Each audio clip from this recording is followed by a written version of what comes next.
las falsas denuncias que tantas familias están atravesando a lo largo y a lo ancho de nuestro país y que se necesita justamente campañas importantes para poder definir, ¿no?, este flagelo tan grave que se está realizando. Hoy en día está en el auge porque hay mucha cuestión mediática de por medio que empieza a poner el ojo en este tipo de accionares por parte, en la gran mayoría, de mujeres. Y cuando decimos por parte de mujeres es porque hay todo un sistema de apoyo con respecto a la ideología de género o la perspectiva de género que se fue desarrollando en los diversos ámbitos con respecto a yo sí te creo, siempre del lado femenino, ¿no? En donde cualquier acción que quizás en otro momento no tenía la visibilidad con respecto a lo que eran las relaciones vinculares entre las parejas, hoy en día sí, hay campañas en donde, por ejemplo, si tenés una discusión con tu pareja y no te gustó de la manera en la que te respondió o te miró, o si discutiste con tu pareja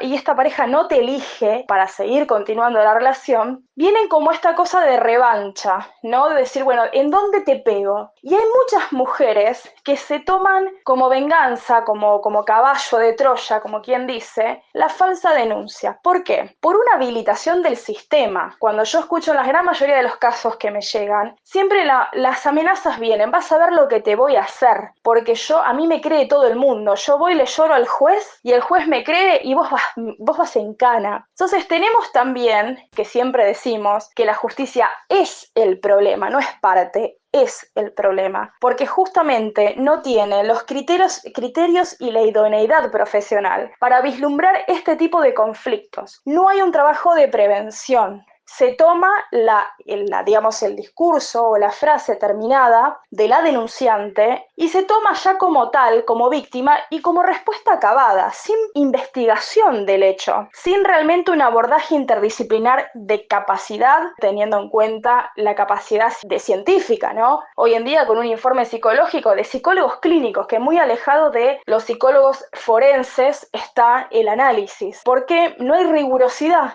en lo que se plantea. Entonces, cualquier persona que manifiesta verbalmente que está atravesando alguna situación de índole violenta, ya les creen. Y ese ya les creen es lo único necesario que para el juez o para el fiscal tome una determinación en el caso penal, ¿no? Y es grave realmente lo que estamos atravesando porque necesitamos que sí o sí se haga un trabajo arduo de investigación, pero desde el comienzo de cómo se da este desarrollo de relación y qué pudo haber sido lo que desembocó en cada una de las partes para poder llegar a establecer una falsa denuncia de violencia. Teniendo en cuenta la violencia, como también hay muchos casos muchísimo más graves porque ahí las personas pierden su libertad, que es ni más ni menos una violencia falsa por abuso sexual, en donde ya ahí entramos en un componente que son las criaturas de por medio, en los cuales empiezan a hacer el botín de guerra y muchas veces, lamentablemente, tienen una inoculación en la memoria con respecto a un hecho que nunca ocurrió, una fantasía que pasa a ser algo real por justamente el trabajo con la memoria que empiezan a hacer muchos padres o madres que ejercen la manipulación maliciosa, ¿no? Esto de, bueno,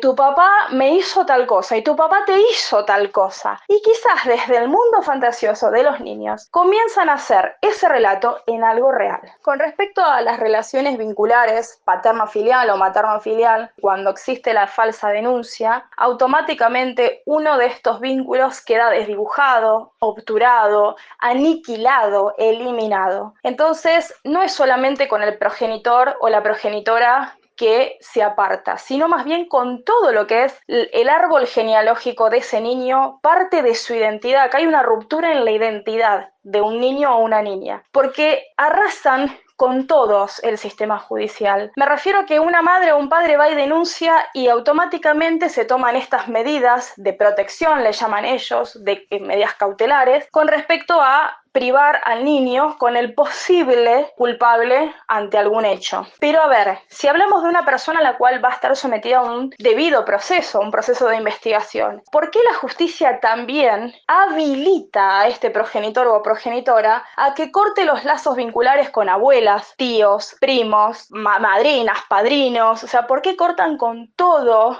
lo que es la representación de una de las dos figuras que está siendo impedida. Justamente es este trabajo facilitador de la justicia inoperante, en donde no se da cuenta que justamente el cometido de esta persona, que es ni más ni menos que anular a una de las partes, lo logra haciendo, y en ese momento y en ese mecanismo que logra anular a esa persona y por ende a toda la familia, es el trabajo que nosotros llamamos que una de las partes empieza a trabajar como una manipulación maliciosa. Es decir, al niño no se le dice realmente qué es lo que está ocurriendo, no se le explica. Yo tengo niños en los que me plantean, pero mi mamá me dijo que mi papá no me quiere ver, que no me quiere, que nunca me quiso tener y que ella sí quería tenerme, y mi mamá dice que ella me ama, pero mi papá no me ama, no se acuerda de mí, que mi papá formó otra pareja y tuvo otros hijos y que por eso ya no me quiere a mí porque tiene otros hijos que le da amor. Que realmente estos niños psíquicamente están devastados. Primero porque pierden la identidad. Segundo porque pierden su autoestima, su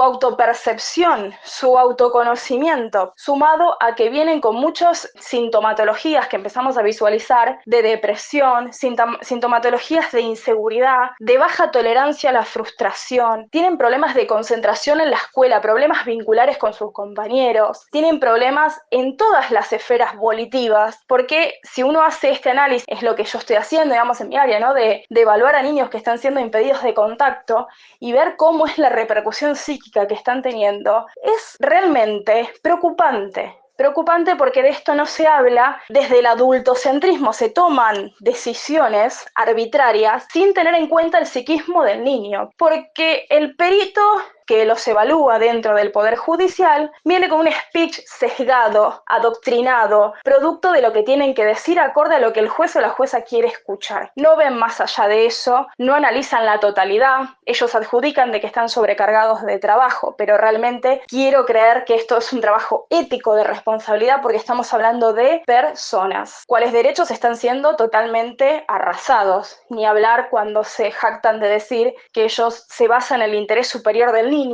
y los niños a veces no son ni siquiera escuchados, y si son escuchados son también malinterpretados o ninguneados. Hay casos en donde los niños manifiestan desde toda su sinceridad y hay jueces que se atreven a decir que esos discursos no son genuinos, lo cual si un niño dice la verdad o la mentira para la justicia es lo mismo. Entonces, es muy importante que se empiece a tener en cuenta la importancia en los procesos cuando comienzan de un perito psicólogo judicial que realmente entienda de estas problemáticas y tenga como criterio la objetividad, la imparcialidad y la cientificidad, porque son de la única manera que realmente podemos desjudicializar a cada uno de estos niños que están atravesando. No puede ser que psicólogos tengan un tratamiento con niños durante 5 años y se les pregunte cuál fue la evolución de este paciente y digan que no existe evolución con respecto al vínculo que fue obturado. Entonces hay una falla que no es del menor, sino más bien de la gente que está trabajando en ese momento como profesional, que evidentemente muestra una ineficacia. El tema es la omnipotencia profesional en que no se corren de este lugar y continúan procesos de tratamiento crónicos, porque los cronifican, y quizás ni siquiera son los tratamientos adecuados. Nosotros tenemos varias corrientes psicológicas y hay tratamientos que si bien son efectivos, pero quizás no para este tipo de casos. Muchos del Poder Judicial se basan en tratamientos o en realidad en miradas, para así decirlo, desde el psicoanálisis. A mi entender,